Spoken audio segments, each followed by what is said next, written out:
In this lecture, I want to show you how the balance sheet works. The balance sheet is among the most important financial statements because this is the foundation, this is where the company assets are usually recorded, and that's why from the balance sheet you can learn a lot of things about companies. The logic of the balance sheet is that of showing the assets of the company, but also how those assets have been acquired. And usually there are two primary ways that those assets can be acquired, either through liability or through equity.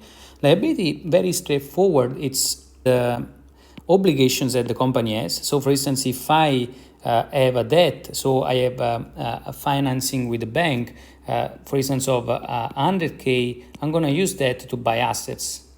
As easy as that. On the other side, I might finance those assets with equity, with capital, which is coming with an endowment within the company. It's important to understand that because the whole purpose of the balance sheet is to show the assets of the company by really balancing up liability plus equity, which are the two key components of a balance sheet in the first place. So again, the accounting equation, which is at the base of a balance sheet, tells us that assets always equal liability plus equity.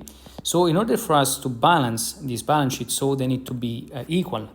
This means that for each asset that you're going to acquire in a balance sheet from an accounting standpoint, it is going to be recorded as a sort of a double entry. That's why the whole double entry system has been developed already during the Middle Age.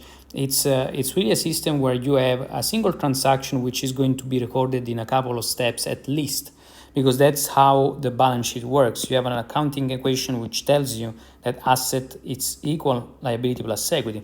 And from here you understand how the balance sheet works.